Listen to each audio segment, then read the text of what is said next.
Saddam Hussein MEd third semester के तालिब इल्म है। वो डाइट पर रहा और अपनी तकरीर जो है पेश।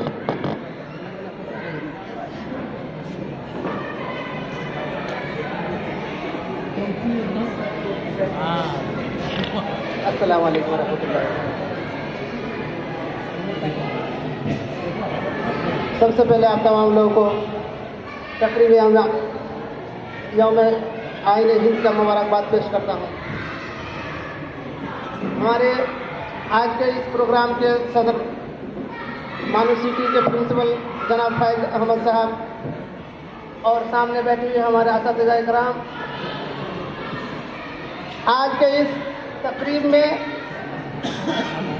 मैं आइन के बारे में और आइन सालों के बारे में चंद अल्फाज आप लोगों के सामने गुज़ार करना मुनासिब समझूंगा। 15 अगस्त 1947 को हमारा मुल्क आज़ाद होता है। आज़ादी के बाद हमारे मुल्क को चलाने के लिए, हमारे मुल्क को आला दर्जे तक पहुंचाने के लिए एक ऐसे उसूल, एक ऐसे कानून की ज़रूरत थी जो कि तमाम भेदभाव को ख़त्म कर और मुख्तलिफ जिहत के लोगों को एक साथ लेकर मनाजिल के रास्ते को तय कर सके।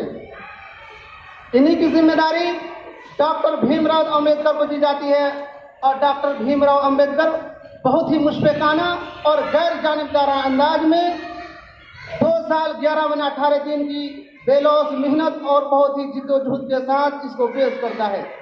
ऐवान के सामने पेश की जाती है 26 नवंबर 1949 को और 26 जनवरी 1950 को।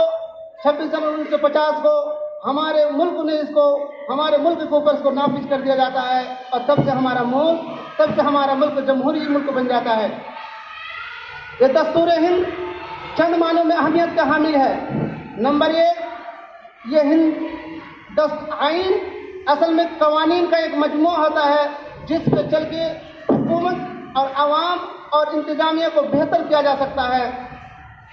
मुल्क को चलाने के लिए बहुत सारे ममालिक के पास लिखी हुई दस्तावेज हैं और बहुत से ममालिक के पास लिखी हुई दस्तावेज नहीं है, जो कि कुछ मजमूए के तौर पर वो अपने आप को आगे बढ़ा रहे हैं।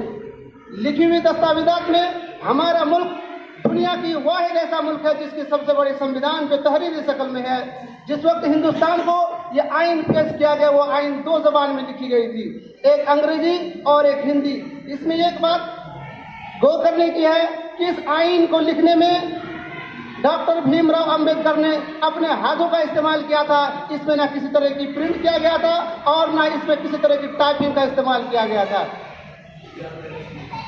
आज हमारे सामने जो डॉक्टर भीमराव अम्बेडकर ने आइन पेश किया, इस पे चल के हम मुख्तलिफ तनावों के लोग, मुख्तलिफ जिहत के लोग एक साथ चलते हैं और ये हमें बहुत सारे हुकूक फराहम करते हैं, यानी बुनियादी हुकूक फराहम करती है और बुनियादी फ़राइज़ भी हमें देती है। यानी बुनियादी हुकूक इस लिहाज से कि इंसान की जो ज़रूरियात है ताकि उनको मसवात मिल सके।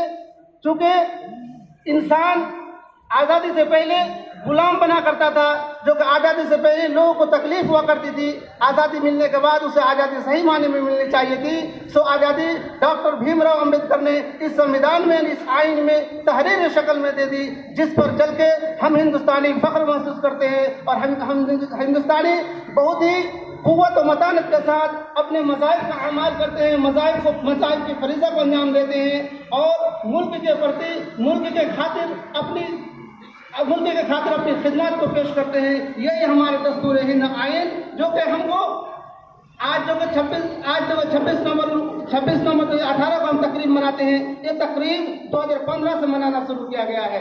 हालांकि इसी तकरीब को 26 जनवरी हर साल 26 जनवरी को मनाया जाता था, लेकिन डॉक्टर भीमराव अम्बेडकर की 150वीं जयंती में इसको स्वीकार किया गया कि जिस दिन ऐवान में आइन को पेश किया गया था, हमें चाहिए कि भीमराव अम्बेडकर को याद करते हुए इसी दिन इस तकरीब को बनाए। लिहाजा हम तमाम लोग इसी तकरीब को इसी दिन बनाते हैं। आखिर में हम अल्लाह रब्बुल आलम से दुआ करना चाहेंगे, एक परवरदिगार आलम हम तमाम मुसलमानों को और हम तमाम ममालिक के लोगों को, खासकर आइन पर पाबंद रहकर आइन के कवानीन को अमल कर हिंदुस्तान को आगे बढ़ाने की तौफीक अता फरमा। आमीन। अस्सलाम वालेकुम।